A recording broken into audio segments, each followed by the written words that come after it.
रांची की विशेष सीबीआई अदालत द्वारा राजद प्रमुख लालू प्रसाद को 5 साल कैद की सजा सुनाए जाने और उन पर 60 लाख रुपए का जुर्माना लगाने के बाद राजद उपाध्यक्ष शिवानंद तिवारी ने आरोप लगाया है कि बिहार के मुख्यमंत्री नीतीश कुमार भी चारा घोटाले में शामिल थे और उन्होंने घोटाले के सरगना श्याम बिहारी सिन्हा से पैसे लिए थे। जी हां, शिवानंद तिवारी ने आरोप लगाया है कि नीतीश कुमार भी चारा घोटाला मामले में शामिल थे।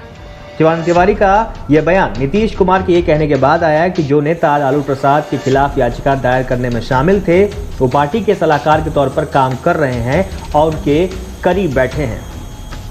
शिवानंद तिवारी ने बताया कि नीतीश कुमार इन दिनों प्रधानमंत्री नरेंद्र मोदी द्वारा उन्हें समाजवादी नेता का प्रमाण पत्र दिए जाने के बाद मुकर गए हैं। भाजपा के राज्यसभा सांसद सुशील कुमार मोदी ने आरोप लगाया था कि नीतीश कुमार भी चारा घोटाले में शामिल थे और झारखंड के खजाने से अवैध निकासी के बाद पैसे लेते थे। क्या नीतीश कुमार में सुशील कुमार मोदी द्वारा लगाए गए आरोप को स्वीकार करने की हिम्मत है?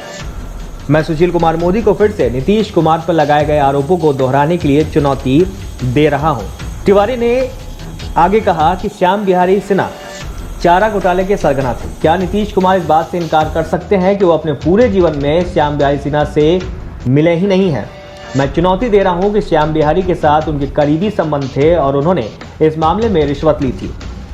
मुझे कहने में कोई झिझक नहीं है कि वो मामले की सीबीआई जांच की मांग करने के लिए अदालत में लालू प्रसाद के खिलाफ याचिकाकर्ताओं में से एक थे। शिवानंद तिवारी यही नहीं रुके। उन्होंने कहा कि चारा घोटाले का पता पहली बार 1996 की पहली तिमाही में चाईबासा जिले के उपायुक्त और जिला मजिस्ट्रेट ने लगाया था। उन्होंने पाया कि पशुपालन विभाग द्वारा जिला कोषागार से कुछ अवैध निकासी की गई थी।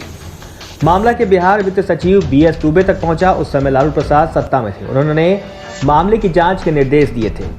उनके निर्देश के बाद BS दुबे ने विभिन्न कोषागारों की जांच शुरू की और दुमका, डोरंडा और चाईबासा कोषागारों से अवैध निकासी पाई गई।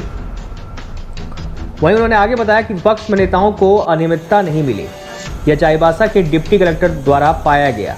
भाजपा और जदयू नेताओं ने लालू प्रसाद पर प्रभुत्व दिखाने के लिए इसे एक हथियार के तौर पर इस्तेमाल किया था। उस समय जॉर्ज फर्नांडिस जदयू के अध्यक्ष थे। अगर हमारी पार्टी चारा घोटाले में लालू प्रसाद के खिलाफ मामला दर्ज नहीं करेगी तो बिहार के लोग उनकी पार्टी को कैसे वोट देंगे? और ये जॉर्ज फर्नांडिस की एक राजनीतिक रणनीति थी। वह इस मामले में आगे बढ़े क्योंकि सुशील कुमार मोदी, रविशंकर प्रसाद और अन्य भाजपा नेता इसमें नेतृत्व करने की कोशिश कर रहे थे। तिवारी ने यह भी कहा कि जॉर्ज फर्नांडिस ने नीतीश कुमार से याचिका पर हस्ताक्षर करने के लिए कहा था, जिसे उन्होंने अस्वीकार कर दिया। उनके इनकार के बाद जॉर्ज फर्नांडिस ने मुझे याचिका पर हस्ताक्षर करने के लिए कहा। उस वक्त मैं दिल्ली में था। उन्होंने मुझे एक हवाई टिकट भेजा था। मैं पटना लौट आया और रविशंकर प्रसाद के घर में याचिका पर हस्ताक्षर किए। मेरे अलावा सरयू राय, सुशील कुमार मोदी ने याचिका पर हस्ताक्षर किए। मैं तब जदयू में था और पार्टी की ओर से हस्ताक्षर किए थे क्योंकि नीतीश कुमार ने इस पर हस्ताक्षर करने से इनकार कर दिया था। वहीं रविशंकर प्रसाद के घर में तैयारी की गई पहली याचिका हताशा में अदालत में दायर की गई थी। भाजपा नेता इसका श्रेय लेना चाहते थे और जनता के सामने दिखाना चाहते थे कि वे लालू प्रसाद के खिलाफ लड़ रहे हैं। दूसरी याचिका पार्टी के राष्ट्रीय अध्यक्ष राजीव रंजन सिंह उर्फ ललन सिंह ने दायर की थी। उस याचिका में ललन सिंह, वृषण पटेल और जीतन राम मांझी याचिकाकर्ता थे। दोनों याचिकाओं में हमने सीबीआई जांच की मांग की थी। शिवानंद तिवारी ने यह भी कहा कि अब नीतीश कुमार कह रहे हैं कि लालू प्रसाद के खिलाफ व्यक्तिगत नेताओं ने याचिका दायर नहीं की।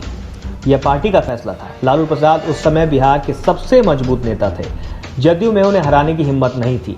लालू प्रसाद को अदालत में घसीटना भाजपा और जदयू की रणनीति थी क्योंकि वह ऐसा करने में असमर्थ थे। तिवारी ने दावा किया कि लालू प्रसाद के खिलाफ मामला दर्ज करने का असली मकसद उन्हें सत्ता से हटाना और नीतीश कुमार को बिहार का मुख्यमंत्री बनाना था। तो कहीं न कहीं शिवानंद तिवारी ने नीतीश कुमार पर एक बड़ा आरोप लगा दिया है। अब देखना यह होगा कि नीतीश कुमार इस पर क्या पलटवार करते हैं। फिलहाल इस खबर में इतना ही। आप देखते रहिए द न्यूज़ बिहार। अगर आपने हमारे चैनल को सब्सक्राइब नहीं किया है तो सब्सक्राइब जरूर करें, बेल आइकन दबाना ना भूलें। साथ ही साथ हमारे फेसबुक पेज को भी लाइक कीजिए ताकि आपको छोटी बड़ी खबरों की नोटिफिकेशंस मिलती रहे। आपका बहुत बहुत शुक्रिया। द न्यूज़ बिहार, खबरों से अपडेट रहने के लिए न्यूज़ बिहार को सब्सक्राइब करें। साथ ही साथ बेल आइकन दबाना ना भूलें ताकि आपको खबरों की हर जानकारी मिल सके।